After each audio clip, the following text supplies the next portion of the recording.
Hi, this is Eric from Longbox Review at longboxreview.wordpress.com. And this is Travis from Oddfellow's Thoughts at oddfellowsthoughts.wordpress.com. And we are here today for episode 20 to talk about the DC New 52 6 months in and some news from WonderCon. So let's start there, Travis. News from WonderCon. Anything that caught your eye that you saw or read? The only thing I know I'm invested in right now, just because I'm curious to see where they go with it, is the new Captain Marvel. The new Captain Marvel. That's that. When I was looking at the stuff from coming out of WonderCon, that was the first thing that jumped out at me from Marvel. You know, they have their Avengers versus X-Men thing, and there's some stuff about Spider-Man. It's like, eh. But I saw that post about the new Captain Marvel from, what's her name? It's escaping me at the moment. Kelly Sue? Kelly Sue. Oh, Cormac.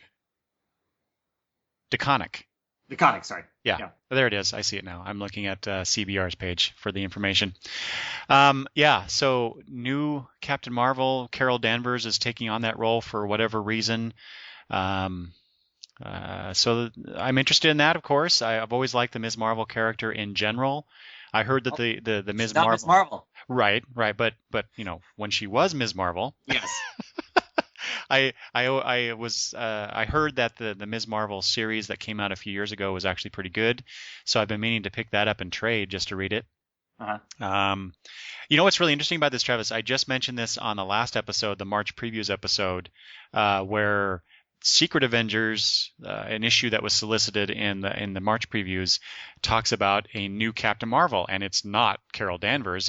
I believe it's a new Kree character or something. I don't know what exactly, but there's a Captain. I mean, in the copy it says something about Captain Marvel. So it's really curious that so they announced that in previews, and then here at WonderCon they announced Carol Danvers is taking on that title.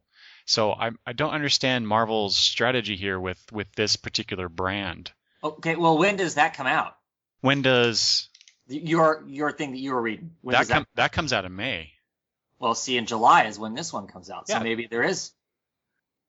That there's some sort of connection between those two stories. Yeah. Yeah, I'm sure there will be, but it's just odd that they announce, you know, like I said, they announce a new male Captain Marvel. And then a few months later, they come out with Carol Danvers taking on that role. Why do that? I don't understand what their strategy is there. Well, maybe it's to make Carol taking on the role that much. You know, I would assume it's part of the story. Mm-hmm. I mean, because we're going to have a reason why she's taking on the role, right? I would think so, considering how long she's been Ms. Marvel. Yeah. Yeah. Well, I certainly hope that they tie the stories together in a some sort of meaningful way. Oh, here we go. I'm looking at the Marvel previews for the Secret Avengers number 27, and it does feature Carol Danvers as Ms. Marvel on the cover or in this image. So, but it says Captain Marvel reborn to unite all Kree. So, I'm really curious about this. I am actually, when I saw that, you know, because I've always loved Captain Marvel in the Marvel universe. Uh-huh. So when I saw that they were bringing back a Captain Marvel, right, I was going to pick it up anyway. Well, I remember you saying that, right? And now with, like I said, I've always enjoyed Carol Danvers, that character. So to see her take on this spotlight role, I guess, I'm very intrigued.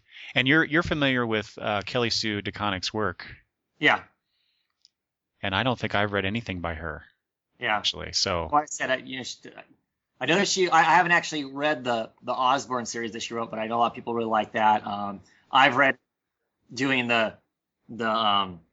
she did the final arc of Supergirl before the DC relaunch, and I really liked that. I liked her treatment of Supergirl, and Lois Lane was in it and whatnot.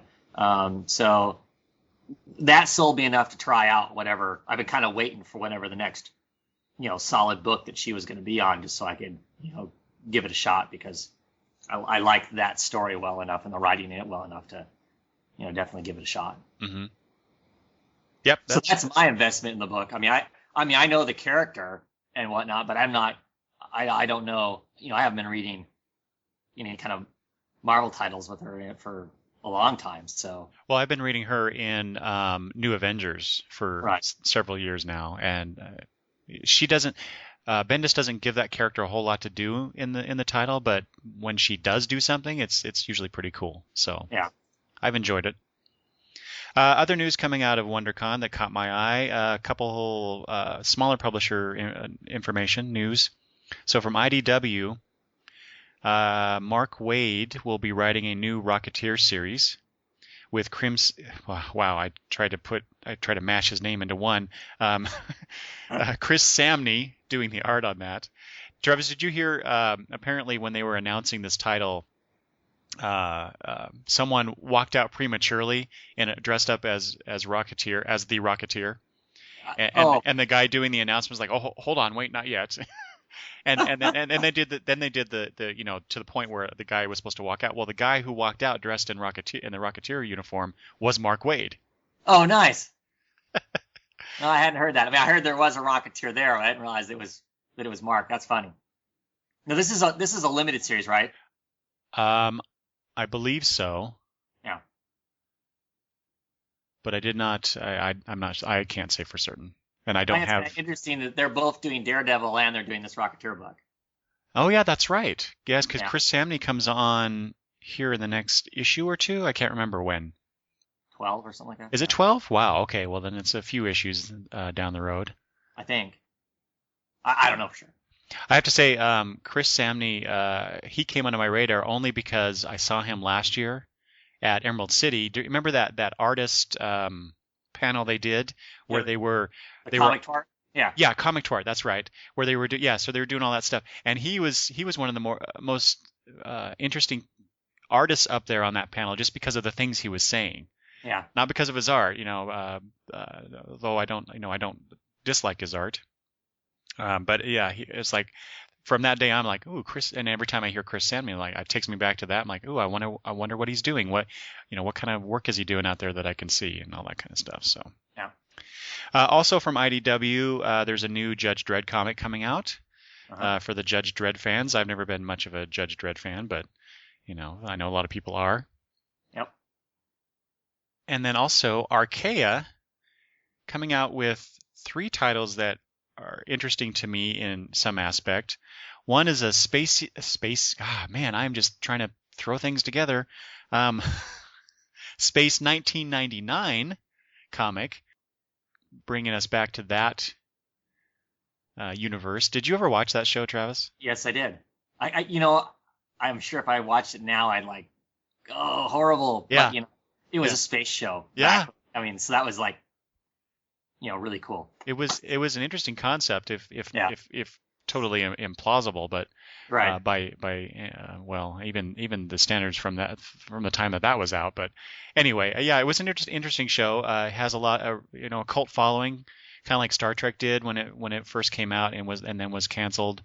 So I'm interested in that. Do I really want to buy that comic? Probably not, but just to see the Space 1999 brand out there again after so many years.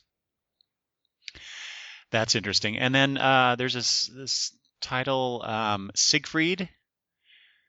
Says, born of man and Valkyrie, his destiny lies between 2 worlds. So it's by Alex. Looks like Alice.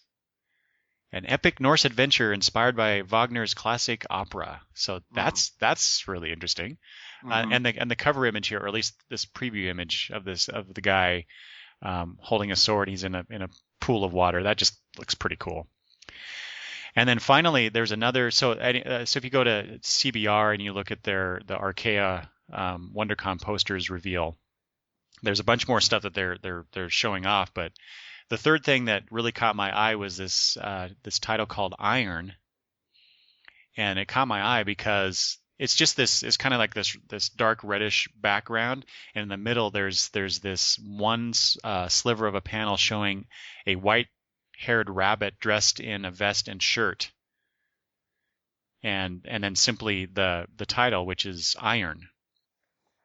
It's by S.M. Vidari. And it says the war begins summer 2012. Just that image alone, and the tagline here: who will be the patriot and who the traitor? So I'm intrigued. I want to know what this is about. Yeah. And I seem to have this interest in rabbit characters in comics. I don't know why. Unwritten did a couple stories so far. The Vertigo title Unwritten, where featuring a character who is a rabbit.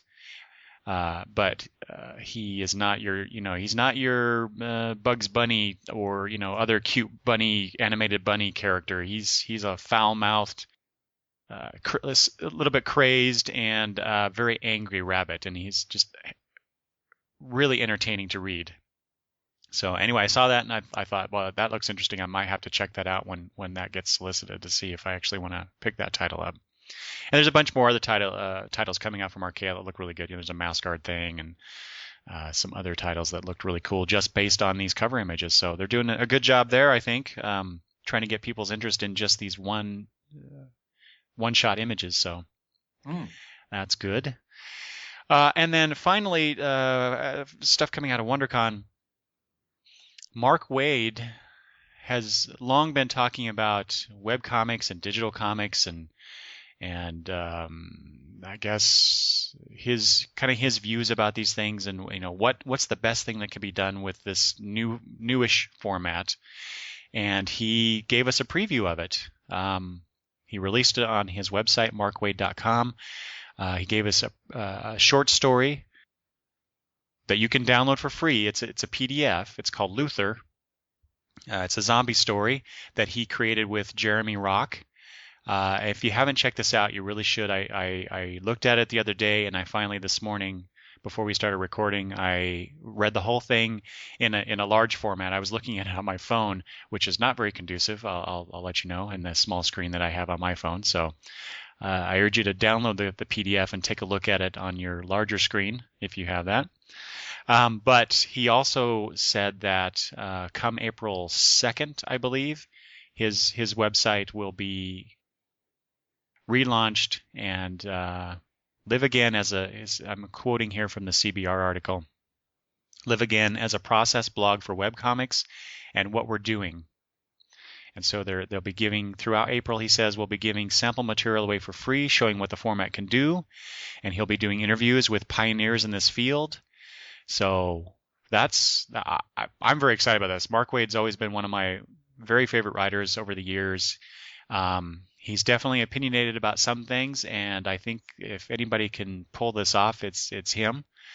So I'm very much looking forward to seeing what he and his partners will do with this. Your thoughts on this, Travis? So I'm just curious, is that something separate from Marvel and Marvel's whole thing? Yes. Or are they? It's all Mark Waid. In fact, he talks about that. As far as what they're going to do and how they're going to do things and how much they can release, it depends on how much money he makes on this. So the stuff that he's doing is coming out of his own pocket, but they are talking about how they can sell these things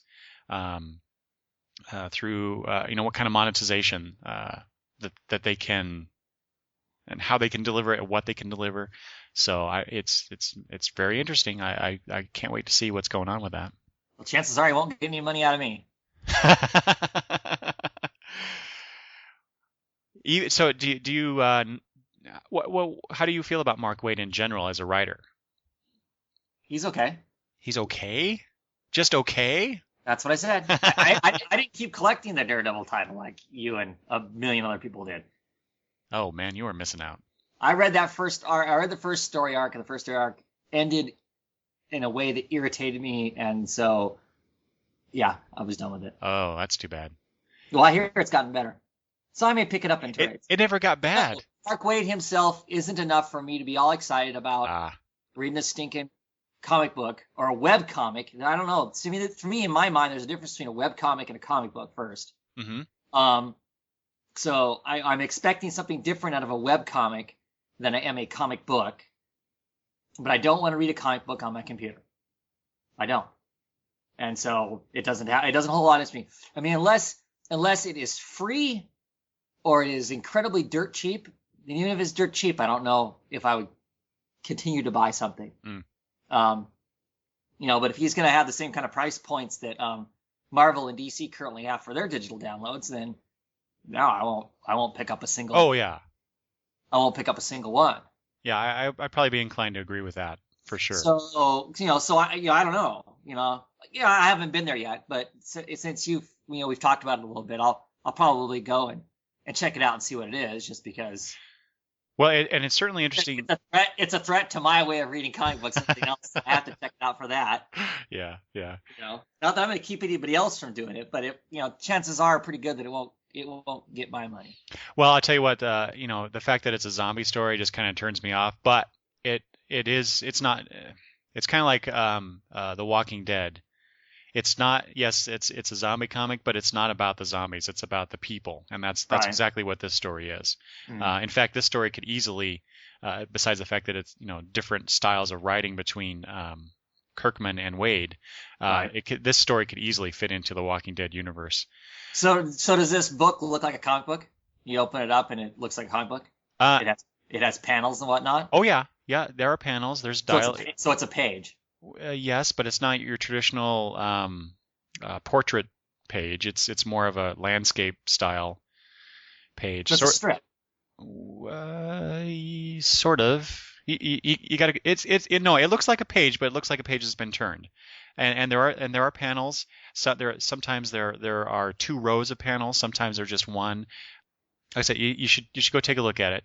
There is a I hesitate to say this because Mark Waid himself said that he disagrees with this moniker, but there is a sense of motion to it, but it's not a motion comic in the sense of the motion comics that we've seen so far, like from Marvel and the Watchmen stuff from DC, where they try to add some motion in the animation, although it Right. doesn't quite work, which is why they don't Sucks. do them anymore, because no one liked it. It was this weird hybrid between static and motion in a comic that it was not good. But this I would say the word I would use here is it gives you a layered effect in that there is motion, but it's a narrative motion. It's not an imagery motion, I guess. So I like what Okay, what they I'll did. have to go check it out. Yeah, well, yeah, definitely check it out. I gotta go look. But it is interesting. I wanted to point out that so before Warren Ellis did his series, and the name now is escaping me, that he provided online for free for a year or so or longer. Wow. Do you remember what that was, Travis? No, I'm drawing a blank now too. As soon as you said, I can't remember. Oh my God. I can't remember. Freak Angels. Yes. That's what it was, which I thoroughly enjoyed. That was an excellent comic. I don't know if that site is still around, but you can buy the trades. They eventually collected the comic and trade. But what they did, so he provided this online for free, but it was a traditional page. It was a portrait style page, and you read the page of comic, and you clicked the button down below, and it turned the page for you, and you read the next page. So it's just like reading a print comic. It's just on your screen. But then then now we have this new-ish format from Wade and his artist partner. Jeremy Rock. And so I'm very intrigued, and I'm interested to see where we go from here, because there seems to be this push, and I don't want to get too much into the whole digital versus print thing, because we could do an entire show on that, I think. Easy. So we'll save that for later. Actually, maybe after Mark Waid relaunches his website, we should go take a look at that, and then we'll come back and talk digital comics for an episode, Travis. But I'm really interested to see where this goes now, and what Mark Waid's vision is for this kind of stuff, and what the community of artists and creators, what they think about this, and that's really what he's trying to build, is this community, and to see where it goes in terms of how the fans react, and what we would like to see, and what we'd like to buy, and how we all interact with each other to create and experience comic books or comic stories in this fashion. So that was probably the biggest news coming out of WonderCon. So we'll see what happens next on that. Travis, from one con to another, Emerald City Comic Con. I just want to mention that because you and I are both going in 2 weeks. Is it 2 weeks from now? Yep. Yes, I cannot wait. Oh, But no I kid. but I wanted to see if you had heard the news for not this year's but next year's Emerald City Comic Con. One little bit of news. Jim Demonakis, the con coordinator, announced that next year's Emerald City Comic Con, the 11th year, they will be going to 3 full days. Seriously. Yeah. So Friday will be a full day starting next year. Cool. But how am I going to survive 3 days of a con? Well, that's really only because what they normally open the doors at 10. Is it No, 10? well, I'm sorry. Yeah, I thought it's in the afternoon. Yeah, you're right. No, I'm sorry. I'm sorry. I was talking about like the full day, like Right. Saturday. That opens at 10, right? Uh-huh. So really, they're only adding 4 hours to your experience. What's 4 hours, Travis? Come on. I can do a lot in 4 hours. Yeah. Yeah, I was talking with my wife about this because we have some other things, other trips planned for next year, and so But nothing is as important as this. so we talked about not going to Emerald City. What? I know, to save some money, so we could do these other things. But now with Mr. Demonakis talking about this stuff and what may happen, I'm like, oh man, I really want to go. So. Did he happen to say what the dates were of the next year's? He did not, and Okay. I doubt we'll get that anytime soon. Because see, that's the only wrinkle that is in there for me. I have these annoying things called children, and I can only take them out of so many days of school. Oh yeah. That means I have to be there the day before. Because right now, I basically get into town on Friday, get myself settled, and then get in line. At the con. Yeah, when he was talking about it, and I got this news from an episode that he appeared on of a Comic Geek Speak. Right, I haven't listened to that yet. Yeah. So yeah, that's when he announced that. I'm like, oh, Travis, that's going to cut into, or not cut into, but that might inconvenience you in some way because I know you like you say, you arrive early that same day and then go. Yep. Well, I certainly hope he doesn't do another early March dates for the 11th one because that was, we almost didn't go last year because of that. Yeah. Just because of the weather and stuff. It turned out fine, but I was concerned about it. I don't know. It didn't turn out that fine. Well, I had to ride a bus instead of the train. For you, yeah. It's the avalanches. So, at any rate. But yeah, I thought that was interesting news coming out there. So I'm super excited about this. That's all I'm thinking. I'm at work, Travis, and that's all I think about is going to Emerald City Comic Con. Trust me, all this stuff that's coming out of WonderCon, it's just like, damn, can we just get to my con now? Yeah. I cannot wait. Okay, well let's move on from that. All the con talk. Let's get into the meat of this episode. The new 52 from DC, 6 months in. And so we're going to talk about the 52 comics. Now, Travis and I did this back when the new 52 was announced. We talked about the number ones that we read. Yep. And so you can go listen to those episodes. We did basically 5 episodes just based on the announcement, and then of course that first month of comics. So you can go back and listen to those and see what compare that to what we're talking about now. I may have to go back and listen to those. Yeah, although that last one was pretty long, so that would take a while. Anyway, let's go on. We're going to do this not alphabetically like we did before, but we'll do it in the groupings, the families, I guess, of the titles. And we'll start off with Justice League family of titles, and we'll just start right off with Justice League. So are you still collecting that? Yes, I am. And I'm very glad the first arc's over.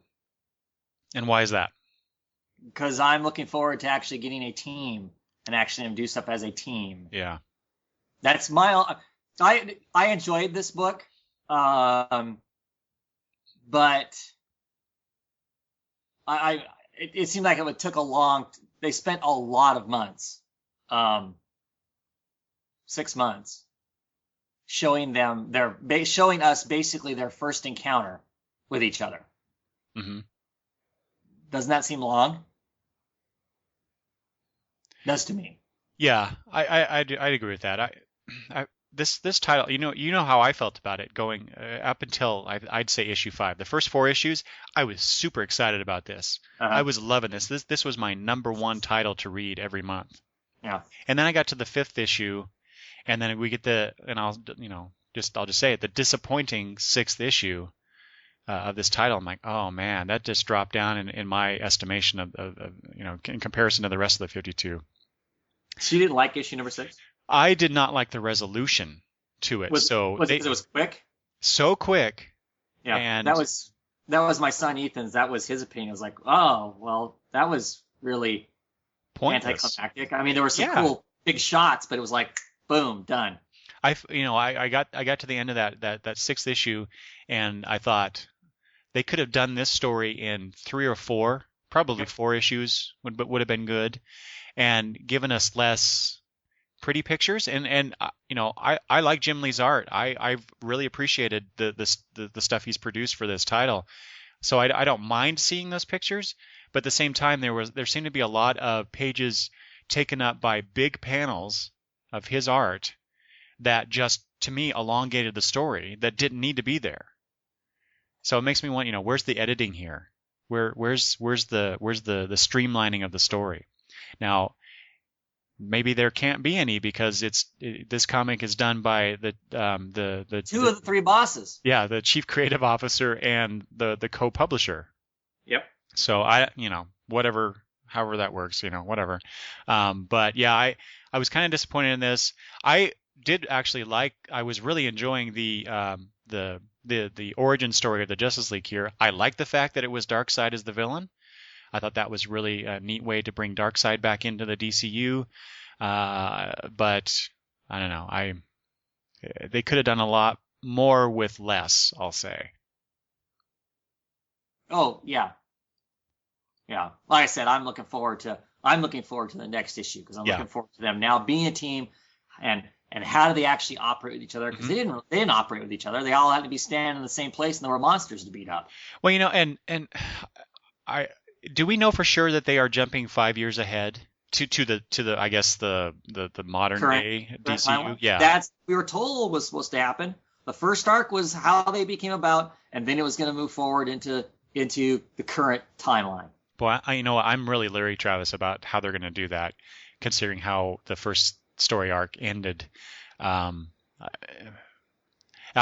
some way, I'd almost prefer them just to continue. Maybe they should have just done this and said, okay, you know what, we're going to relaunch the DCU, and it's going to be from day one, and just tell all the stories from that perspective instead of this. Most of the titles are 5 years after the DC, basically the superheroes started showing up. Because I'm really leery about what's going to happen now and how the characterizations will be portrayed and their relationships. So we get this gap, this 5-year gap between when they started and what we get now, and right. I'm really concerned about how jarring that's going to be especially for new readers. Well, if a new reader starts on number 7, it won't be jarring at all because that's true. That's true, but obviously that's not their plan. They want you to pick up the issues starting with number 1 and going on through. But yeah, you're right.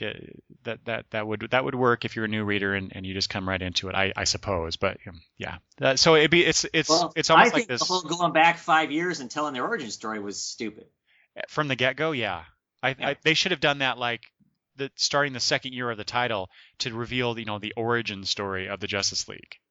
Yeah. Or something along those lines, or do a mini series to do that. I don't know, but it's like now with issue number 7, we're starting again with this title. Yeah, in a sense, I guess. Yeah.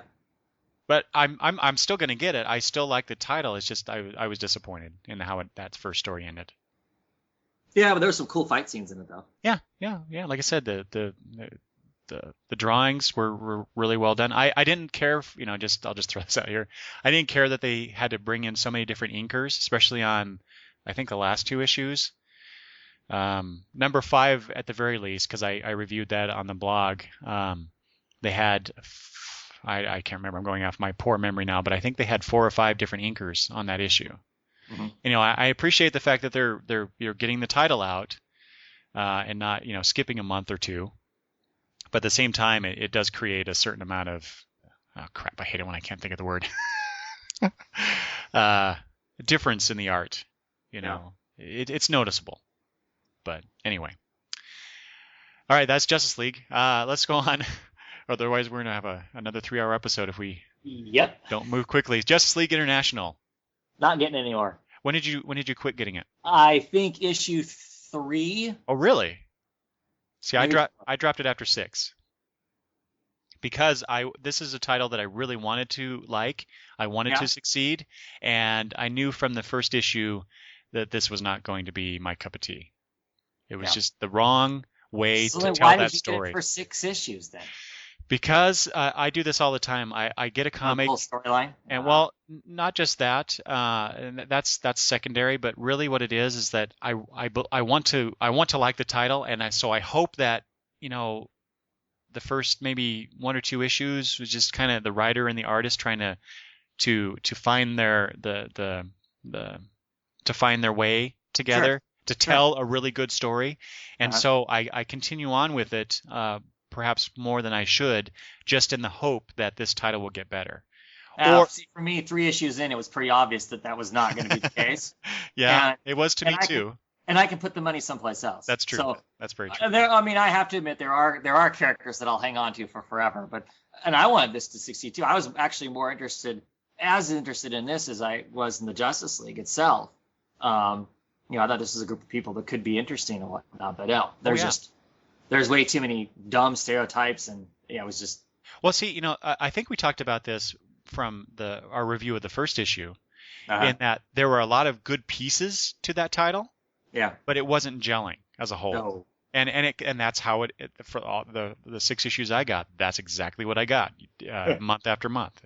Yeah. Some good, few pieces of good characterization. I really liked August. Oh man, I can never remember the Chinese guy's name. The Augustin Irons and something or other. Yeah. I really liked that character. He got to be interesting to me. I liked the portrayal of Booster Gold as this, people kind of look down on him, but he's actually quite capable. Mm-hmm. I mean, hell, Batman is in his corner, so there's got to be something there. Right. So I enjoyed those pieces, but yeah, it just didn't get anywhere. It didn't go anywhere, and so I dropped it. Aquaman. What a great comic, right, Travis? Yeah. I need to insert Aquaman. I need to insert the crickets chirping there in that silence. Haven't picked up a single issue of this. Dude, you are missing out. Oh, that's what I keep hearing. It is such a good and not Is it good, or are they beaten to death? I mean, you said in the first issue, it's so great because they kind of make light of, they kind of do the whole Aquaman is lame thing. They kind of play with that and make fun of it. But are they still doing that? Okay, so are they still doing that 6 issues in? Yes. So he's a joke. He's a joke. Well, see, and that is a failing. The writer admits that he's a joke. I win. Hold on. All right. So I will admit that is a failing on Jeff John's part. That is a line of thinking that he is perpetuating throughout 6 issues that he should have dropped after the first one. Yep. Okay. Beyond that, Travis, not only does this comic look beautiful, the Ivan Hayes art, along with the other creators involved in it, is just it's a great looking superhero comic book. So that to me that's a huge plus. The storyline, if you set aside the whole Aquaman's a joke in the DCU and in our world, if you set that aside, there's actually a really good story that's being told, and the next arc that they're doing looks to be really cool. So I can't wait to read that. So I'm enjoying the hell out of it right now. I know there are lots of people out there who say the book's great. Yeah. Yeah. It's Aquaman. All right. So it's a pretty looking Aquaman. Okay, Yeah. whatever. Yeah. Yes, it is. It is a very pretty looking Aquaman. Give him a beard, maybe cut off a hand. Oh, start please, rocking. no, please don't do that. Please don't do that. All right, let's go on. Another Justice League character, Wonder Woman. Love this book. I love this book. I love the writer's treatment of the Pantheon. It feels new. I mean, we all know who these characters are. We all know who War is. We all know, who Poseidon is and whatnot. But these versions of them, to me, feel really interesting. Mm-hmm. And her working within that, I think this is just a great book. I'm really intrigued. I like her as a character. I like this new rendition of this character they have. I like the plot and the story that's going on right now. I'm not really excited by the backup artist that they have, to give Cliff Chang some breathing space. But I can handle that because I like the story well enough. It certainly Cliff Chang on art certainly is one of the big selling points to me for that title for sure. Yeah. So I'm looking forward to his return on that. Yeah, everything you said about Wonder Woman, I agree with. What did you think of the news, the reveal, the controversy about Wonder Woman's daddy? I didn't think it was that big a deal. Yeah, I didn't either. I mean, I understand why some people are mad about it. But I think they're trying to take too much ownership of a story that is a mythos that you can play around with. Mm-hmm. I guess is how I see it. Yeah. I mean, I can see, I think it's actually it's interesting. Mm-hmm. It's interesting. Yeah. So I don't know. I said I'm liking the comic. I'm liking the comic in ways I didn't think I was going to, because I find it intriguing. I mean, like I said, I like Wonder Woman. I like the way they're dealing with her, but I also like this whole other thing that's going on kind of around her that she's not even completely aware of. Mm-hmm. The whole, and remember they build this thing as being kind of a horror comic. Yeah. I mean, there's some gory parts in it, but I don't. Yeah, when they announced that, I thought there's no way. I think that was they're mistaken. It's not that, It was. It's certainly not horror as I think you and I define horror. Right. I don't know how other people feel about it, but yeah, it's like when they announced that it's going to be a horror comic. Like, no, it isn't. It's going to be a mythological comic with some perhaps horrific imagery or elements to it, but it's not a horror comic. Right. Yeah. Yeah. The only thing I'll say about Wonder Woman, the title, I guess a complaint perhaps, is that again, just like I said in issue number 1, I wish that we would have a little bit more of Wonder Woman herself. Not in terms of what she's doing in the comic. She's doing stuff. She's interacting with people. But like the issue where she goes back to Paradise Island, and the Amazons are tricked into fighting each other. Uh-huh. And there's the one Amazon, I can't remember her name now, but she basically is leading a small group of Amazons to basically kick Wonder Woman off Paradise Island. Yeah. Do they actually call it Paradise Island anymore, or is it just Themyscira? Anyway, that story where it was about Wonder Woman, her finding out her origins as far as her father goes, her relationship with her mother, and everything else going on the island with the other Amazons. That was fantastic. That's what I want to see more of. Not the specific setting, but more of Wonder Woman and how things affect her and how she reacts to that. Her personally. Yeah. Mm-hmm. And I also would like to see.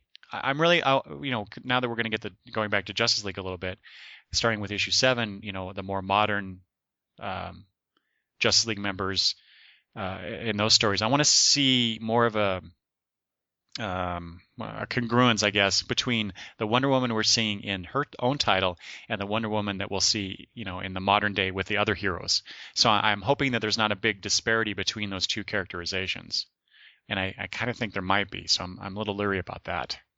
Well, I think quite frankly, there's going to be a disparity between all of these people's individual books and the Justice League. Mm-hmm. Well, we already see it now. Well, it's 5-ish. I don't know how many years ago, but to see Wonder Woman at the beginning of Justice League, the way that she's portrayed, and to see her now, doesn't that seem like two different characters to you?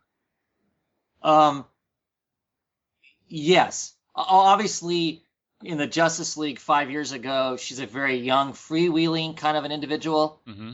and it feels like something really, besides the current storyline that's happening, that something really potentially bad happened to her during that time, and she's a much, I don't know if wiser is the right word, but calmer. I'd say calmer, perhaps introspective.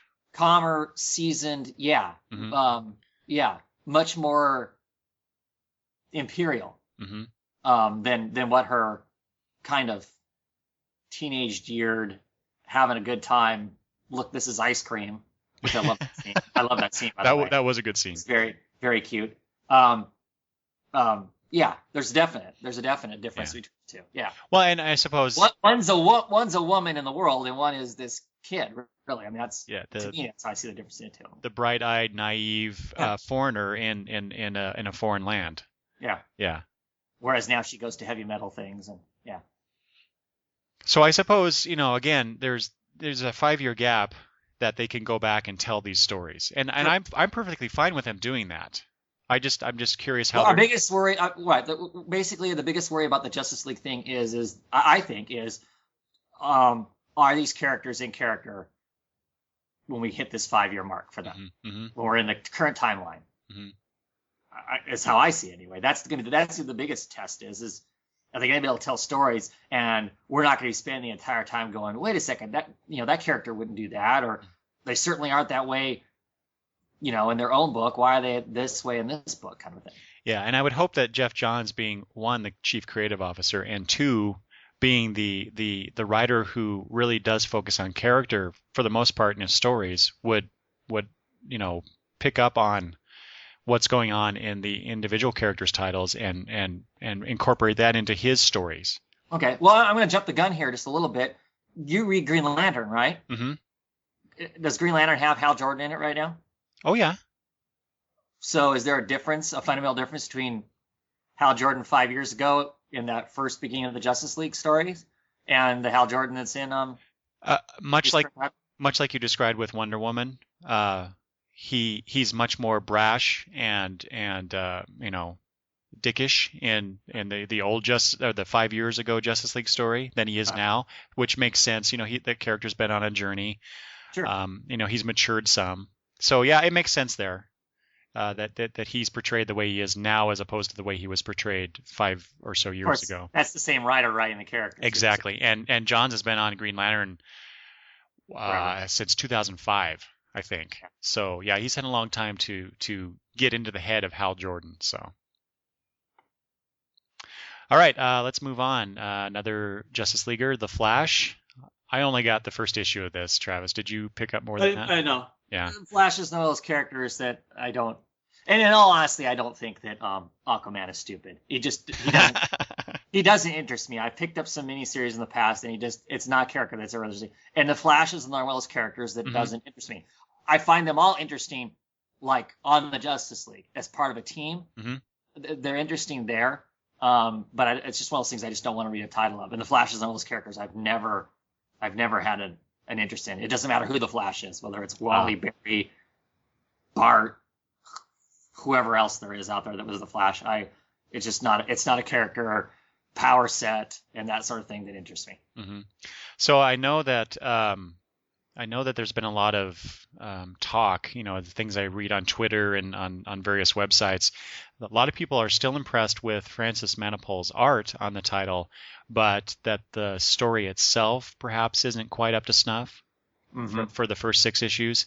And I know our friend Lee, who just he just posted on his comic blog, Leonard Snart's Gun, about the issue where Captain Cold comes into the story, and sounds awful. He was not very pleased about that. I'll just say. Did you read his review of that? Oh yeah, heck Yeah, yeah. yeah. Right after he posted it. I mean, it sounds awful. I mean, despite what they've actually done to the Captain Cold's power set, Mm-hmm. which I think is unfortunate, first and foremost. Mm-hmm. The dialogue that he posted Yeah, that was horrible. is awful. I mean, it makes the guy. It really does. He really does. I mean, I don't know. They're like the Rogues Gallery is just this kind of throwaway thing, which is, to me, is crazy. Because I mean, that's really the one thing that is appealing for me about the Flash is he does have kind of an interesting Rogues Gallery, and if they're going to make these kind of whiny throwaway characters, that's too bad. That's too bad, because in a lot of cases, it's the villains that make the heroes, right? Oh yeah, definitely. You don't have cool bad guys to fight against. Who cares? Well, and the Flash, his set of villains was called the Rogues Gallery. I mean, I think maybe even that character was the first to kind of call his villains that. You still had the Batman Rogues Gallery as well, but besides Batman, Flash, I think probably had one of the most interesting villain sets in the DCU. So yeah, that's too bad. Speaking of Flash, we're gonna detour just a tiny bit, Travis, because I forgot to mention this earlier when we were talking about WonderCon stuff. Did you see the image of the Earth 2 Flash that they posted? Oh no. Yeah, you should go check that out. It's part of the again. Yeah, I have. You did see it, okay? But it's what's his face, right? It's Who's what's his face? The Flash. It's the Earth 2 Flash. Yes. Jay Garrick. Yes. Right. Did you? He looks like Ant-Man with a costume. Yeah. Is that right? Yeah. That we talked. No, I didn't see that costume. we talked a few episodes ago about the Earth 2 World's Finest news, and we talked about some of the costumes that had been revealed at that time, which I liked. I can't. Well, you know what? This is what I think's funny. To me, it seems like from all the Earth 2 costumes we've seen, they're all really, really busy. Mm-hmm. The costumes themselves, with the exception of Power Girl, her costume is like so incredibly plain, it's bizarre in my opinion. Jarring in comparison. Yeah, but all the other costumes have all this extra stuff on them. Yeah. I don't know. Well, and the Earth 2 Flash's costume is not so bad. I mean, I agree with you that it looks like an Ant-Man helmet on him with electricity coming off of it, but it's the lightning bolt that goes not just down his chest, just like the Earth 2 Flash that we're more familiar with, right? Because he had that big bolt of lightning going down his chest into his belt line. That's okay, but the image that we see here, the lightning goes down as a stripe down the side of his pants. Yep. What the heck? Why is that? But it's still the familiar red and blue from the Earth 2, the old Earth 2 Flash. Just the helmet's a little different, and so you're absolutely right when you say a lot of these costumes are busy, and this definitely is busy. So it may not have been the best choice. And see, this is the thing is I've just decided that all this new Earth 2 stuff isn't my old Earth 2 stuff. Oh yeah. And I'm accepting it for that, because otherwise I'll just be screaming forever. Because the old Earth 2 stuff, everything was simpler, because of course it's all the older costumes from the older characters as a whole. So everything is simpler, looser, more flowing, more swashbuckly looking kind of thing. And obviously none of this new stuff is that way. No. This stuff is all hard angles and busy. Yeah. Anyway, I just wanted to throw that out there. I forgot to ask if you'd seen that one. So, all right, let's go on. Captain Atom is the next one. I haven't collected it and didn't collect it at all. Yeah. Did you didn't even get issue 1? Nope. That's right. And I did, and I dropped it because I didn't see anything in there that was really that interesting. I'm actually quite surprised that this title was not part of the 6 that got canceled. I thought for sure that this one, because when the 52 titles were released, I kind of, in the back of my head, I was thinking, which ones are going to be canceled first? And I thought for sure that one. Going, I did too. I had this mental check mark of, well, that one ain't going to make it. That one ain't going to make it. Because I was like, who's going to care about this one? It's one of those ones that. Yeah, There are someone's people buying who it, like it though, so or either enough people are buying it that it's keeping it from that threshold to get cut, or someone is inside DC's championing it to keep it going. So, or or both. they can only cut so many at one time because they only That's have so many replacements at one time, and that's true. once they get more replacements, we'll see more disappear. I'm sure that's true. Yeah. All right. Well, enough said about that one. Fury of Firestorm, the Nuclear Men. What a disappointment. Oh yeah. Well, I did, and we knew that from issue 1, didn't we? Yeah, it was pretty. Yeah, I was really concerned. I was concerned with issue 1, but the people who are on it made me go, well, this is one I'll stick with because I have faith in the people who are on it. I have faith in Gail Simone. Well, that Gail at least. That it would turn itself around and be something else. I don't have a. I mean, obviously they changed Firestorm again, which okay, that's fine. I mean, I'm a Firestorm fan. I don't even mind how they changed it. You know, the fact they are two separate people and then they combine and become this bigger whatever entity. Fury. I was even fine with the concept of it. Yeah. But the execution of the book was a train wreck. Yeah. It was a train wreck. So when did you drop it? 4. I want to say issue 4. See, this is another one I kept till 6, just in the hopes that it would get better. But then, in the meantime, because Gail got off the book. Well, yeah, so I pre-ordered up through 6, and then it was announced that Gail would not be on. I think the last few issues. I can't remember. Like, well, I'm done. I don't care what I don't care what they're going to do with it because Gail Simone was the only reason I was keeping with it at that point. So yeah, I'm done with it. Green Arrow is next. You're not getting that, are you, Travis? Oh, yes, I am. This is one of those books, and I said I have them. This is one of those books. I pretty much buy it regardless of what kind of crap they do with it. Because it's Green Arrow, and Green Arrow's my guy. But yeah, I mean, the first issues were okay-ish, but and then it's been kind of a mess here in the middle because they've been playing musical writers and creators on the book as they try to transition. Anicetti is supposed to be coming up. I'm excited about. I haven't gotten issue 7 yet. I know issue 7's out. I'm excited about that. Of course, I've already read some kind of reviews that make me wonder what the hell's going on. But okay. I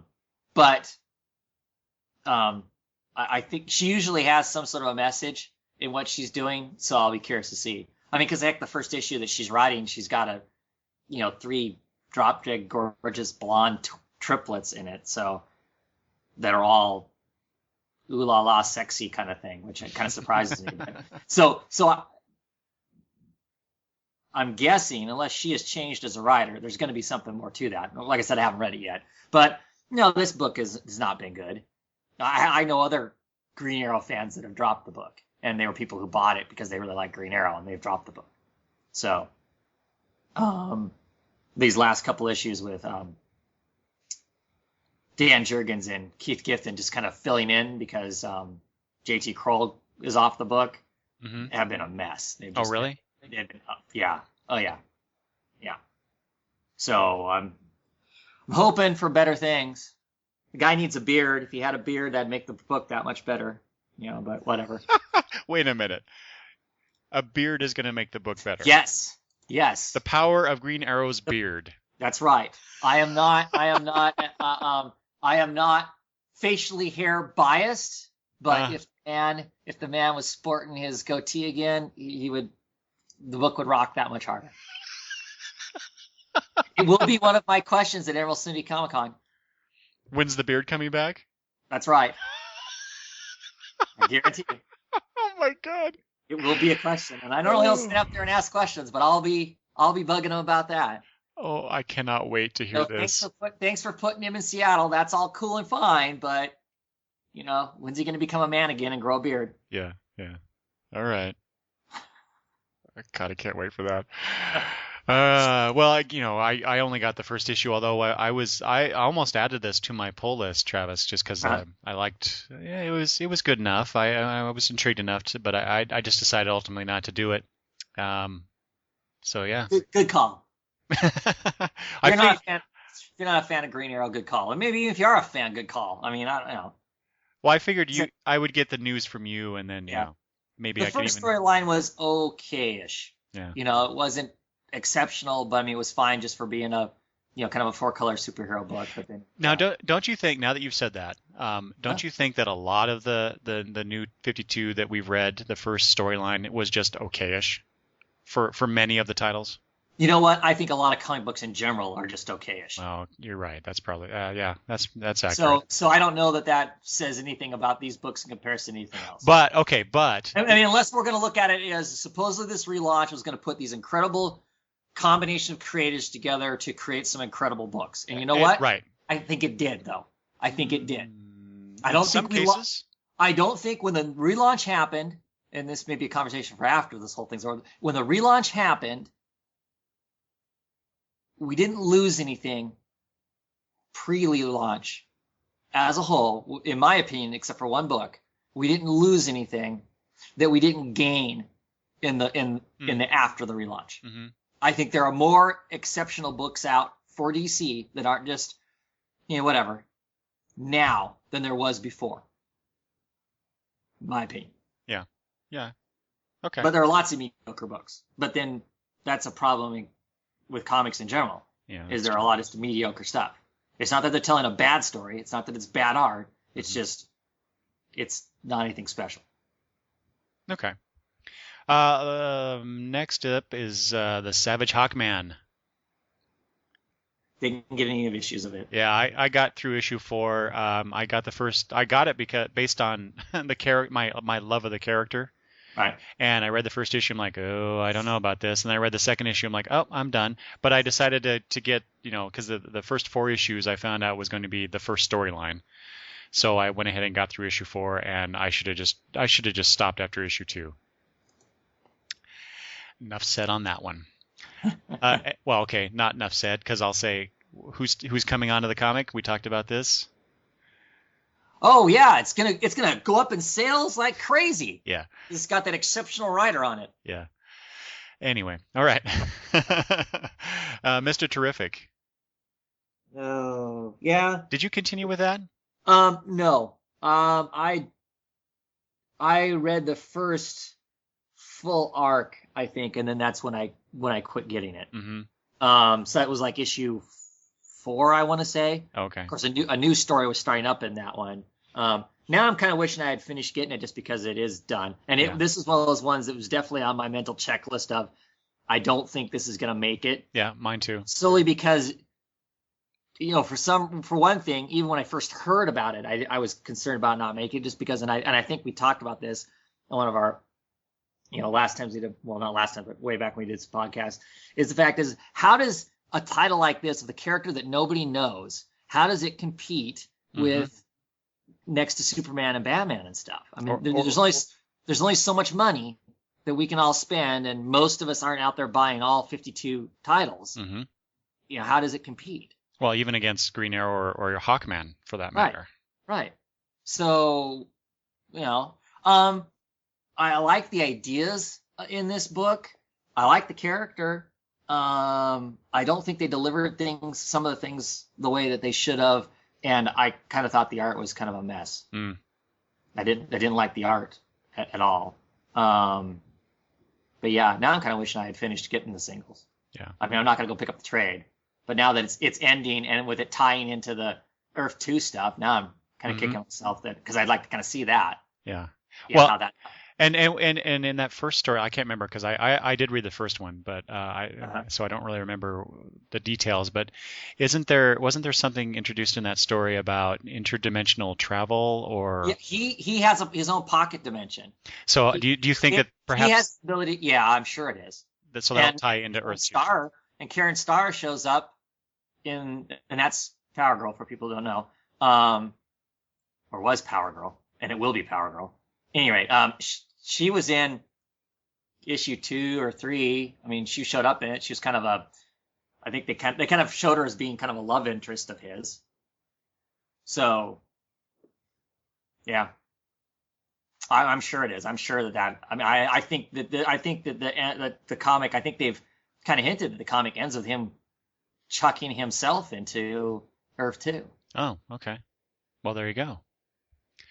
We can always go try and find those issues, Travis. Yeah, I might. If there are any around. Last title in the Justice League family, DC Universe Presents. I like this book. You like it? Yeah, I didn't like the last issue. I like the Dead Man story. Oh, okay. I didn't think that it went. I mean, I know some people are like, oh my god, this is too many issues or whatever. I actually thought that it felt like they shortened it up. Wasn't it supposed to be longer than what it was? I don't. Because it only ended up being think like so. what? It only ended up being like what? 4 issues? No, it was 5. It was 5. Yeah. Okay. I liked it. I enjoyed the heck out of that story. But I like Dead Man. So, and I don't think they mistreated him. I thought it was, yeah. I thought that was interesting. I like that story. Now, the current one, I like the artwork, but can't stand otherwise. But You're talking about the Challengers of the Unknown story Yeah. that started? yeah, I and I like like the that. challenges of no. What? I enjoyed that first Oh. story. Really? Yeah. You know, Okay. for you know, You it was must have a different comic than I read it then. was okay-ish. Stan Dino, and it was horrible. You know what? After hearing how bad his writing was, because I have not read anything by him other than I read that first issue of OMAC, Uh-huh. and but I did not read the Outsiders run that you detested. Ugh. I thought it was okay. Yeah. So yeah, I'm still getting this title. I thought the Dead Man story could have been 2 or 3 issues instead of 5. Mhm. I really think that DC Universe Presents ought to be shorter stories featuring the more fringe characters of the DCU. Agreed. Well, this is going to you- be 2 issues, right? 2 or 3? The current Challenge of the Unknown? 2 or 3. Yeah, because issue And issue who- 9 and- starts with a new Vandal Savage Yeah. story. So. And certainly the Challenges of the Unknown are kind of Mm-hmm. Oh, yeah, I agree, but I just hope that I want more. Maybe this is the book that they should bump up to $3.99 and give us a couple stories sure. per issue. That would make sense. Yeah. Yeah, because I'd still buy it if I got more stuff and fewer issues of those characters' stories. So it should be more like what Showcase used to be back in the 50s and 60s. Just highlight here's a new concept, or here's a character we haven't seen in a while, or or here's a new character, whatever. Just give me some interesting stories set in DCU. Agreed. So, all right. Let's go to Batman and start off with the premier title in this category, Batman. Excellent comic. Yeah. For me, it hasn't missed a beat. I mean, the only thing is pre-launch. Of course, it was Detective Comics and different artists, but Scott Snyder, and then Scott Snyder going over to this book. But the nice thing about this book is other than they made him younger, they didn't really. You wouldn't know that there was a relaunch, really. Yeah, not really, no. No, it was one of the books that they didn't mess with because it wasn't broken. They figured, I guess. Mm-hmm. I'm enjoying the heck out of the book. Mm-hmm. So. Yep, me too. Yeah, me too, definitely. Detective Comics. Not so much so. There are things I like about it. So you're still getting it? Yes. Ah. Yeah, it's Detective Comics. I dropped it after 4. Yeah, it's one of those titles that it hasn't gotten stinky enough to be so maddening that I won't pick it up. Just because it always feels like it's kind of a flagship title, even though now it doesn't get treated that way. It's Batman that gets treated as the flagship title, which I guess makes a certain amount of sense because it just has his name in it. Mm-hmm. But yeah, it's okay. It's really hot and cold. It's really strange. There'll be, or I should say, warm and cold, not hot. Mm-hmm. But there are some titles, and sometimes it's interesting and good, and other times it's like, why? I mean, I don't know. So did they ever, in the 6 issues that you've read, did they ever resolve the storyline where Joker's face got peels off his face? No. That's what's bizarre. So it's just gone. That storyline is gone. Yeah. They don't even make mention of it. Not that I can remember off the top of my head. Yeah, so see. if they have, it's not memorable. Yeah. That's too bad. No, they went off, and now they're dealing with the Penguin. Uh-huh. They're dealing with the Penguin, and there's some fun concepts in there. The Penguin is running a I don't know what I'll call it. He's gathered up all like the fourth and fifth string villains and has convinced them all that they should all be paying him for him to tutor them on how to make it in Gotham. Seriously. Okay. How to make it in Gotham, because, he kind of tells them all, each of you are, if you're out there by yourself, you're not going to survive. Batman's going to get you. And they're kind of like, yeah, either Batman or you are going to get us. So instead of us getting gone, we're going to pay you. I know, it's kind of fun. That is an interesting concept. It's like I said, there's some fun stuff in there. I think that Tony Daniel isn't the greatest writer. He's got some good ideas and whatnot. I think that he would benefit if he could concentrate more on art and have a co-writer. And I think he would be much better than, like, let's say David Finch would be, for instance. Yeah. Depending on who they had him co-write with. Sure. Because I like Tony Daniel's artwork before the relaunch when he wasn't the writer. But he's had to change his style to, of course, write and draw at the same time, because, I mean, hell, that's a lot of work to do. Oh, yeah. So it's gotten rougher and quicker, and so it's not as eye appealing as what it was prior to it. So I would like to see him get a co-writer that he could go, hey, these are some of the ideas I want to address, and be able to work with somebody to actually write that for him while he can concentrate more on the artwork. Okay. Is what I'd like to see. But all right. Let's go to the next one. Batwing. I'm getting this book. You're still getting it? Yep, still getting it. Okay. I'm enjoying it too. Partially, I was enjoying it for the eye candy of Ben Oliver. He's the artist. I liked his the look he gave for the book.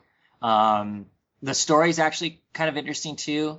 Unfortunately, right now they're heading towards Gotham to deal with some stuff, which I don't know if it's setting up something else, but I kind of like the fact that he was on his own continent dealing with his own thing and whatnot, and to have to go to Gotham, to me, feels somewhat unfortunate, just because, I mean, part of the appeal of the book is he's an African superhero dealing with Africa's issues and whatnot. But yeah, I'm actually kind of surprised at how much I'm liking it. Good. Yeah, I only got that first issue, but I've heard good things about it, and I actually did order the it was an issue or two where he's doing basically a crossover with the Batman characters in Gotham. For the Court of Owls thing, yeah. Yeah. So no, that was before the Court of Owls part, right? He just comes to Gotham, and he comes to Gotham because one of the people he needs to. Because in the storyline, there's a whole bunch there was a group of African superheroes called the Kingdom, and they're slowly being hunted down and killed. Well, there's like one or two left, and one of them is in Gotham, so they're rushing there to try and save the guy from being butchered. Yeah, see that whole the Kingdom storyline I've heard is pretty good, or at least the characters that they're introducing are interesting. So it is interesting. Unfortunately, they're getting killed off. So. Yeah. All right. Let's move on. Batman: The Dark Knight. Not getting it. Never got it.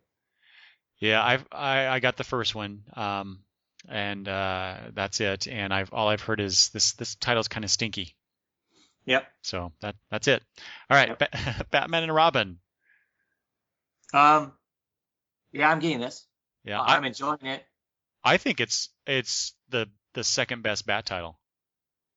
And okay, let me qualify that. I think it's in some ways for me, for some of the qualities in the story, it's actually the better Bat title, because I am loving the interaction between Batman and Robin in this as father and son, with this element of this guy from Batman's past, back when he was training before he became Batman, coming into it and messing things up, and it's just been really good. I've enjoyed both the writing and the art in this title, and I'll keep with it. Yeah, I'm definitely enjoying it too. I'm liking this arc with the nobody and whatnot. There was one moment in the book of like issue 3, I want to say, that worried me, that they were making Damian too regressive, not aggressive. Mm-hmm. You know, and kind of implying that he was potentially a stone cold killer or a psychopath. Now, the writers have said that that's not what their intention was, but he snatches that bat out of the air and just squeezes it for the sake of squeezing it and killing it. I don't see how else you could take that. How else you're supposed to take that scene other than, yeah. So I had a bit of problem briefly with that, but not really enjoyed the book. My only thing is issue 1. There was stuff in issue 1 that I loved so much. It was like I read that first issue. I'm like, oh my god, there are some seriously magical moments in this. Mm-hmm. And I've enjoyed the comic, but it hasn't had those magical moments that first issue had. Yeah, you're right. That whole Batman deciding he's going to turn a leaf, he's going to celebrate the anniversary. Some of the images of like the, when he's standing there in the sewer under the grate and the pearls are coming down through. There was some awesome stuff in that first issue. Mm-hmm. And don't get me wrong, I'm really enjoying the comic book. It's one of the comic books I definitely love picking up and whatnot. And I'm just like you, I'm loving the interaction between, Alfred and Bruce, and Alfred and Damian and right. Damian. Those three of them together. That's what makes this comic for me really, really interesting. I'm really enjoying it, and I'm glad they figured out a way to make it work, because it did work with when it was Dick and Damian. It worked then too. Mm-hmm. So, but it didn't have those moments for me that first issue had.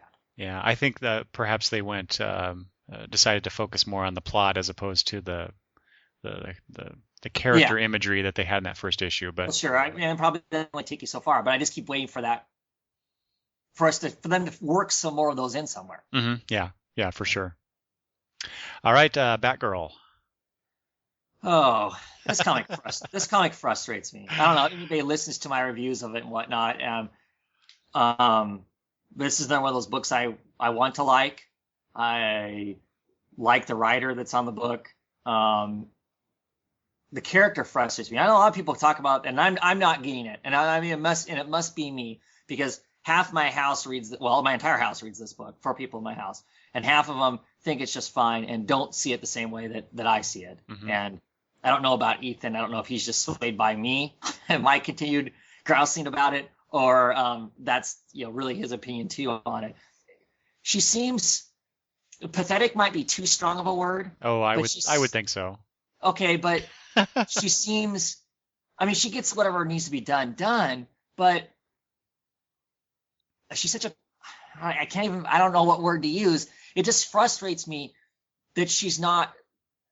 Obviously, she's a strong person because she makes it through it all, and she's dealing with all kinds of stuff and whatnot. But to me, it doesn't feel like she's a strong person.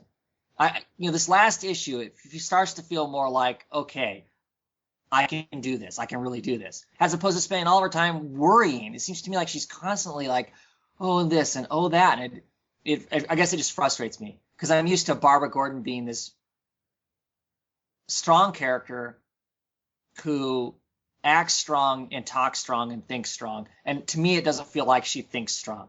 Mm-hmm. She's doing all the stuff that she needs to do, but it seems to me like she's spending all of her time worrying about all the what ifs and stuff. And I guess I'm frustrated by that. See, now I take this, and I don't agree with you in what you just said. But I take it as she's just come back from this horrific experience. And yeah, she's going to have doubts. And what I have faith in Gail Simone, her writing on this title, is that eventually Batgirl will develop into the character that you want her to be right now. Okay, so how many issues we're going to have before she gets somewhere close to that? I don't know. I don't care. I'm enjoying the ride. Okay. See, to me, it frustrates me, and part of it is my prior knowledge of this character and my prior knowledge of the Batgirl before it. And all that gets hung up amongst me reading this. I know that because the prior Barbara Gordon was stronger than hell. Mm-hmm. Mentally, even if she was concerned about things, she still had her shit together. And it doesn't feel like this version does so much. I mean, I understand that she's freshly newly back and whatnot, and she shouldn't just come back like it was no big deal. Mm-hmm. And like I said, this last issue made me feel like that, okay, we're making progress. It just felt like we had 5 months of what felt to me like no progress in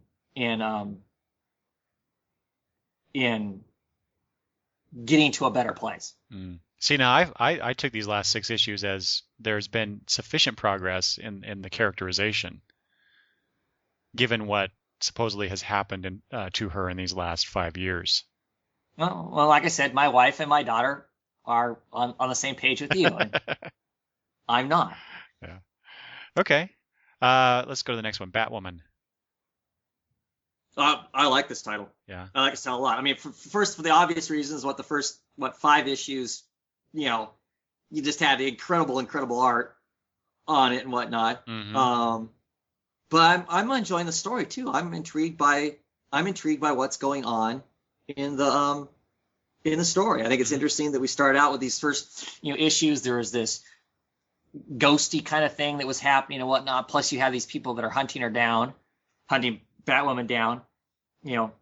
It kind of got resolved, but now it's created new issues with her working with the DAO or DOI, whichever it is. DEO? I don't whatever that is. So that's interesting and whatnot. I'm glad they're using Agent Chase more because I think she's an interesting character and stuff. And I could gush on and on about J.H. Williams' art and the way he delivers. Yep.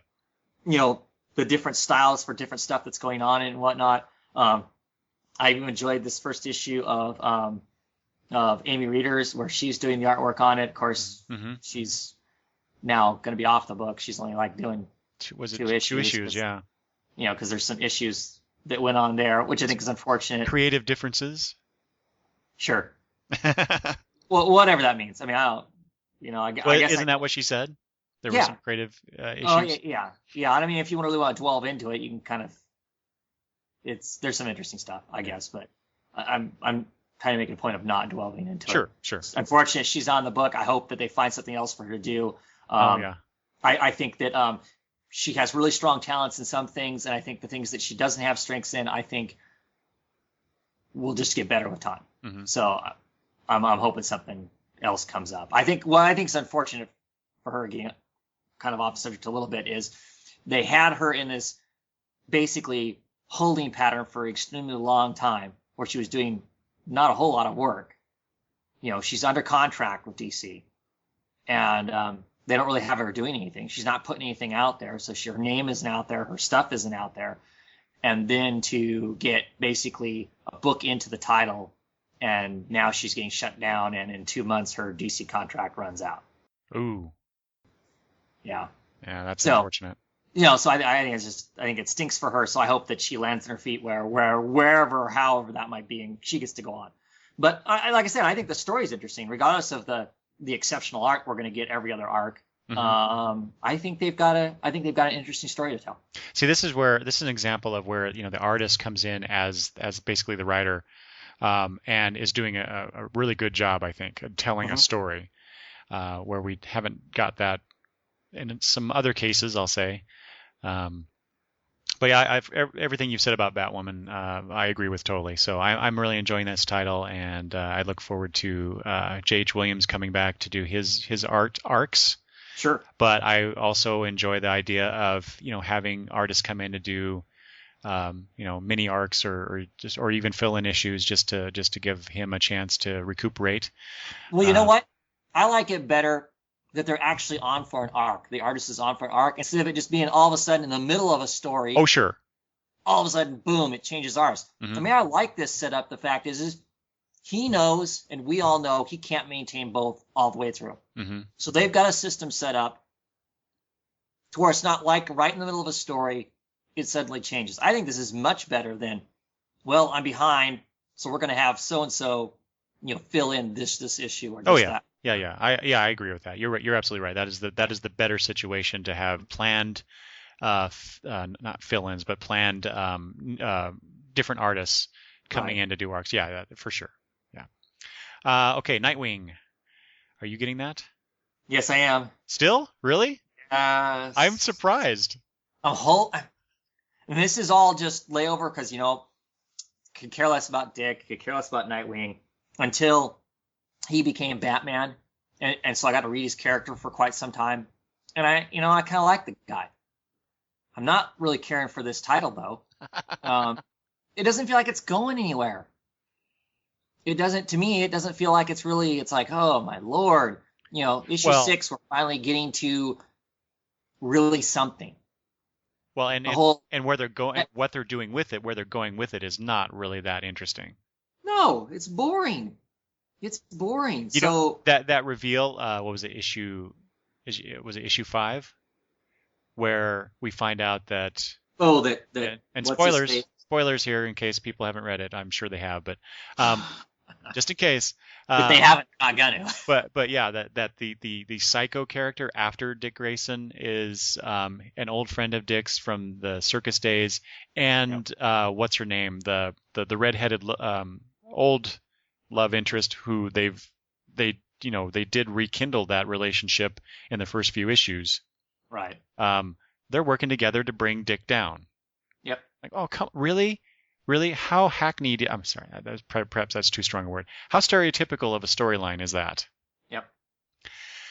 Plus the fact, little things that bug me about this type. Like Green Arrow for you, Nightwing is to me. So, Dick Grayson, I'll buy Nightwing probably through thick and thin. Although I did in the last series that they had of his, I did drop it after a while. But you know what? I did go back and buy all the issues anyway, so I had a complete run. Anyway, so this storyline's not been the best. I kind of like seeing him do the circus thing, but I've seen that before. Other than that, I don't know where they're going with this, or I think you've said this before too, but I'd like to see him outside of Gotham, and they're kind of doing that because the circus is traveling, which that makes perfect sense. But it hasn't mattered. It hasn't mattered. But you're right, it hasn't mattered. Where he's at could be set anywhere. It just doesn't matter. And I just read that the new storyline coming up, it brings him back to Gotham, and here he is again. Well, it's gonna have to do with like the Gates of Gotham kind of thing, right? I mean, the next storyline is going to be kind of tied in. I thought I saw somewhere like WonderCon, they were talking to Kyle Higgins, right? Yep. Higgins. And it's gonna tie into that more, which to me that's interesting. It could. I like that miniseries. Yeah, it could be interesting. Anyway, this title is somewhat disappointing. Yeah. So I was gonna drop this book. I'm gonna hang on to it now. Now that you know that. Hearing that, I'm gonna hang on to it now because I don't have an issue with him being in Gotham. I just want him to be his own man. Yes. Yeah. And be interesting being his own man. Well, but okay, but so now that you say that, I think he is. It doesn't seem like that Dick is living in the shadow of Batman as he's portrayed. Well, that was right one of my now. concerns with him being in Gotham is that he's a Batman replacement. Mm-hmm. That I guess that's what I meant by that Mm-hmm. is that I'm starting to see him as something other than that, but now I'm just this hasn't been interesting, unfortunately. But no, I've been sticking with it. Like I say, because it's going to tie into that miniseries, which I did think was interesting. If it's going to have something to do with that kind of stuff, I'll hang around. Plus, I'll hang around at least through the Court of Owls thing, just because. I've already been getting it, so I might as well pick up those issues that have to do with it. Yeah. We'll see how that goes. Whatever. I was fine with the Court of Owls thing being, in the Batman title, but then they, throw it out to every. Well, come on, if it would almost have to. You're right. If this society has had the kind of grip and control and secrecy going on in Gotham, anybody who operates in Gotham would be affected by this. If they suddenly let loose, you're right, all of these talons, it wouldn't feel like a universe that they're all in. If it was just Bruce that ran into him and nobody else did. Yeah, but it's a crossover, Travis. That makes sense. It's a crossover that makes sense.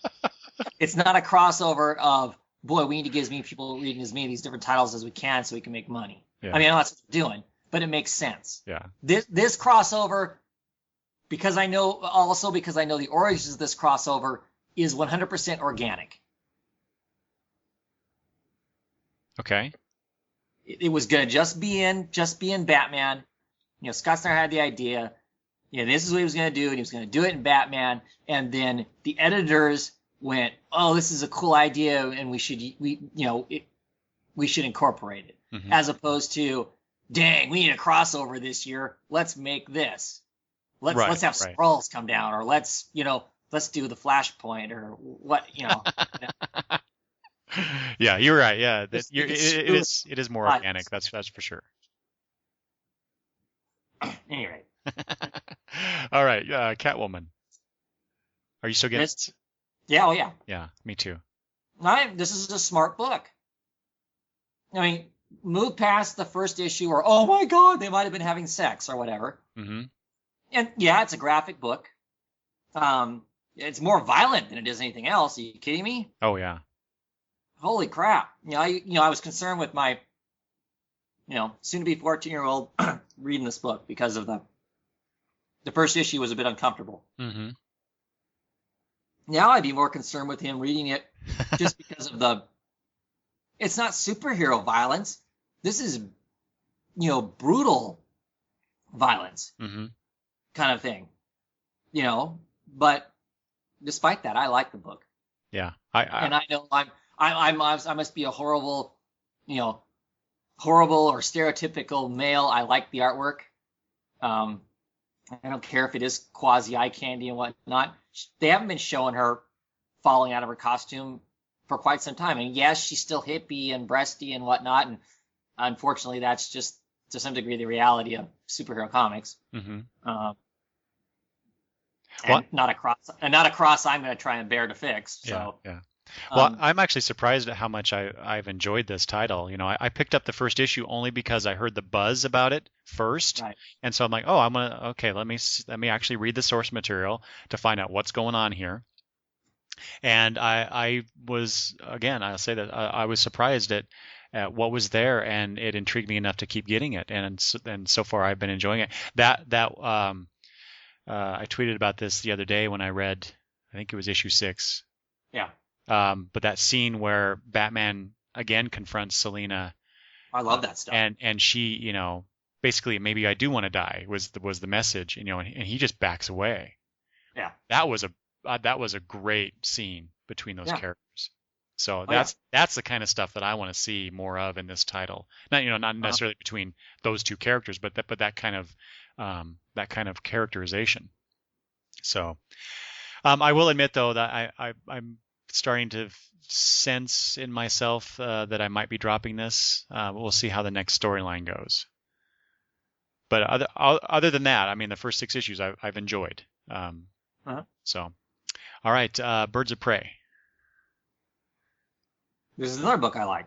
Mm-hmm. In fact, I'm enjoying this restart of the Birds of Prey more than the last restart of the Birds of Prey. I figured you'd say that, and for me, I'm very surprised at how much I've or my reaction to this title, because I thought for sure I would not care for this that much, and I've really enjoyed it, especially the new character Starling. Yeah. It's just been fun. There was one hiccup in one of the issues that bugged me, but beyond that, I've enjoyed it. I think it's been a fun book. Mm-hmm.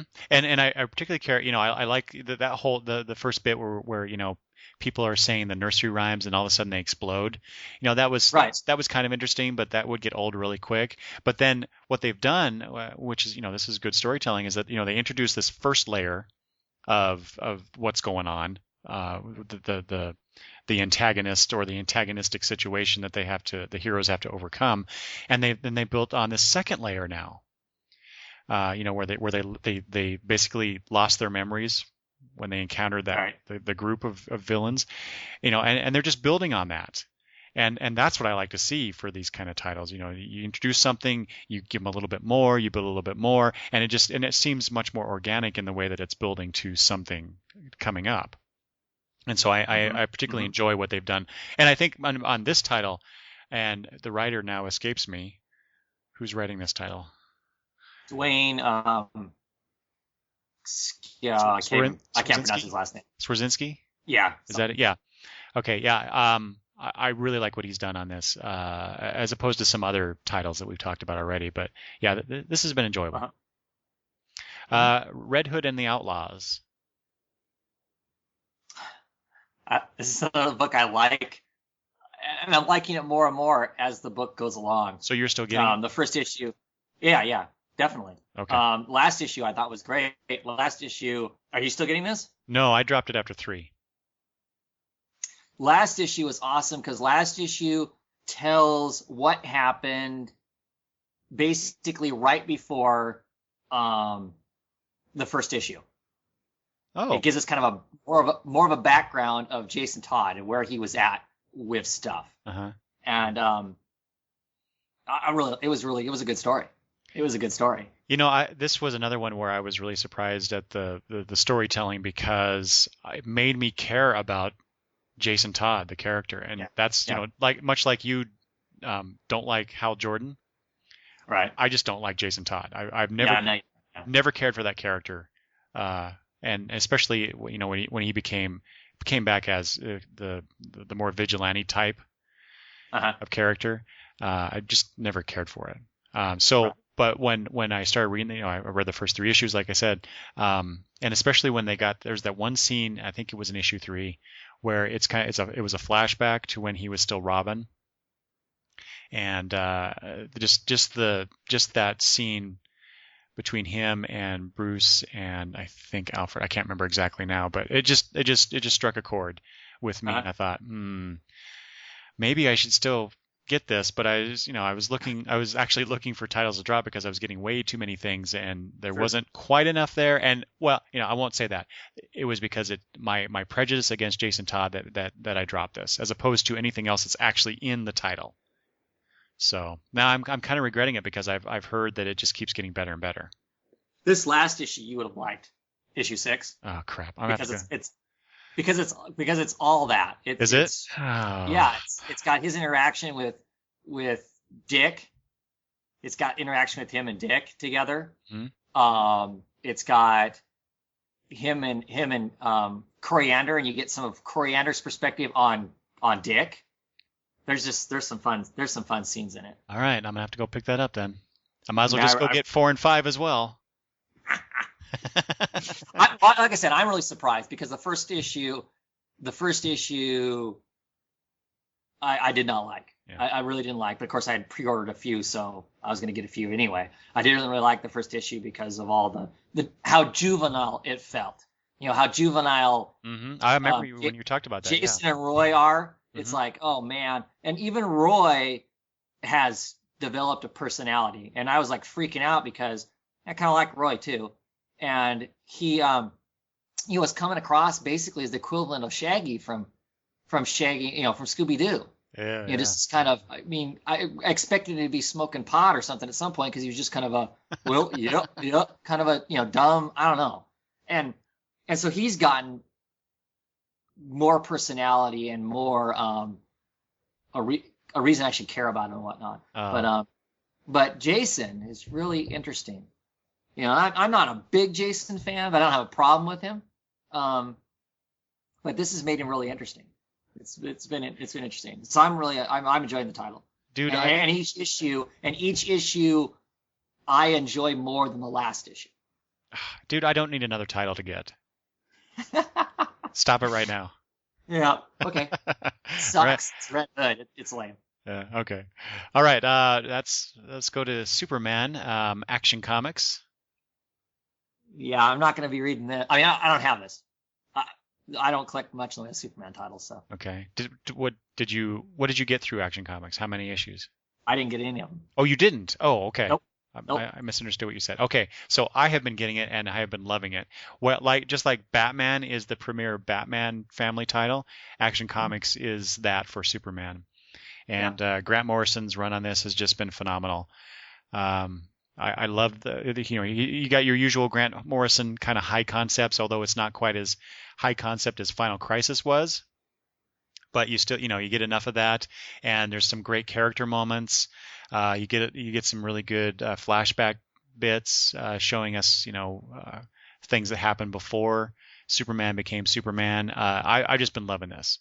It's been a great title, and I foresee I'll keep getting this, especially as long as Grant Morrison is writing it. So, very good stuff. And then, so next is Superman. So where you get, like I said, the great stuff in Action Comics. Superman has been a little disappointing. Did you read Yeah. this? Nope. You didn't read Superman either? So, okay. Did you read any of the Superman titles? Supergirl. Okay, so we'll get to that in a minute. So Yep. Superman, I like I said in that first issue review, I liked the new media aspect. With Lois Lane heading up a TV news division, I thought that made a lot of sense. I like that Clark Kent is still he's still he's kind of like you, Travis, in the digital versus print. He's still old school journalist going after the common man stories that probably most newspapers don't really feature anymore. I don't know if that analogy works, but there you go. But the storyline itself that George Perez started, again, kind of like we were talking earlier about pieces that work and JLI, but it doesn't quite gel. Yeah, the same kind of situation here, and I'm not sure what's not working. It just doesn't quite come together for me. Though the art, which is unfortunate. Yeah. Because it's super. If somebody's just going to walk into a store to buy a comic, Superman's the thing they're going to look at and think, oh, yeah, this is Superman, and this is the title. Mm-hmm. Yeah, it should be. It shows Superman should be what Batman is to the Batman family, for sure. Right. Yeah. So I'm hoping things will improve. George Perez is going off after issue 6. They're bringing in new people, so I'm hoping things will improve. I don't mean to say that I think it's all George Perez. But him being the writer on the book, I tend to put a lot of the onus onto the writer, as opposed to it's a collaboration. So we know that many situations where the artist and the writer work together to develop the story. Mm-hmm. I don't know what that situation is between these two creators, but regardless, I do tend to put a lot of the responsibility on the writer. So I kind of have to do that here too. So we'll see how it goes. I did really enjoy though the last couple issues as far as the art, because that has Amanda Connor, I believe. See, this is where I need to have these things prepared, my notes in order, Travis, because I don't remember now if that was her. But the art was much improved, even over the George Perez rough. And was it Amanda Connor or was it Nicholas Scott? I'm sorry. Well, you're right. It was Nicholas Scott. Yes, Okay. I get those two confused in my mind for some reason. But yeah, Nicholas Scott did a fantastic job doing the art on those couple issues. Better than I have to say than the Perez Jose Marino stuff. It wasn't bad, but to see Nicholas Scott do Superman was just nice. Okay, Superboy. I only got the first issue. Now, see, I'm almost interested in this book, not from the beginning, but just the little bits that he's been in that Superboy's been in the Teen Titans title. Mm-hmm. He's interesting. In what way? Just the character, what he is now, what his powers are, what he's supposed to be doing, because currently he did represent the bad guys of the book, of the Teen Titans book, and now he's kind of gone off the reservation, it sounds like, at least from the Teen Titans book. So I don't know, that just kind of made him seem interesting. Mm-hmm. Well, I have no idea. And this whole the culling storyline that's going to cross over between Superboy, Teen Titans, and Legion Lost, just because I'm getting those crossover issues. But I've been hearing things much like you're talking about, him becoming more interesting now that he's going, as you say, off the res. It almost makes me want to pick it up. But I am going to get, like I said, I'm going to get the culling issue where he's being featured, and we'll see how that goes. But I didn't care for the introduction of this character in the situation that they put him in. So, but I did like you. I liked what I saw in Teen Titans. But as far as the title itself, at least so far. All right, so here's the one Superman family title that you do get, Supergirl. Yeah, I'm enjoying this. I really like the artwork. And the story's been okay. I'm excited now because we, to some degree, have moved past her just being in a panic of where am I? What's going on? I don't understand. Um, they introduced a character, a villain in it that kind of felt Lex Luthor-y to a large degree, which kind of concerned me, but I think they've adjusted that with how that part of the story all turned out.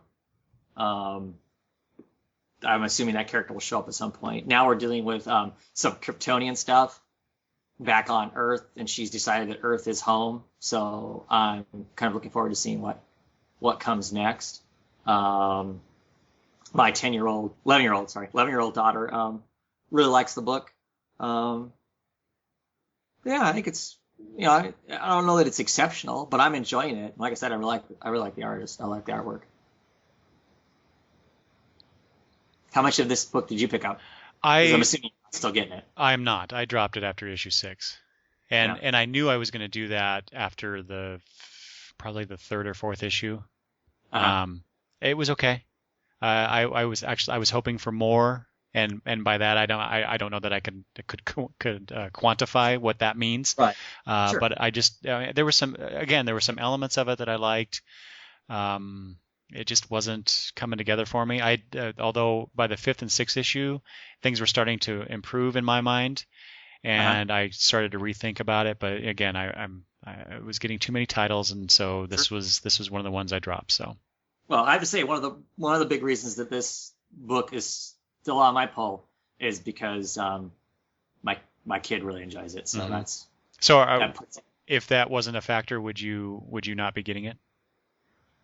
No, I still think I would, unless something else comes up, and because I'm at that right now, I'm at a kind of a critical tipping point of how many books can I afford to get, kind of thing. Yeah. And so I'm having to make decisions on what I'm getting and not getting. And so far, it's still on that. Now, if like tomorrow suddenly there's something announced that I'm just like, damn, I need to get that. If my daughter wasn't reading this could be closer to being on that list of things that I'd have to sacrifice to get something else that I want more. Mm-hmm. But I don't think it's a bad book. Yeah, it wasn't a bad book to me. It just wasn't quite enough to keep going. So, all right, so that's the first 3 groups done: Justice League, Batman, and the Superman books. Travis, I think we should split these into 2 parts. We should stop here for this episode. Okay. All right, so that's part 1 of our look at the first 6 issues. We'll have part 2 coming out very soon. Let's see. Be sure to let us know what you think of these titles and what we think of those titles, or what you think of what we think of these titles. That'd be good. Email me at longboxreview@gmail.com. You can leave comments at the blog. You can tweet us. Sorry, you could tweet us on Twitter. I'm at Longbox Review. Travis, where are you at? I'm at the Gauntman with underscores in between those 3 words. All right. There you go. Be sure to come back for part 2 of our look at the new 52 6 months in. Thanks for listening.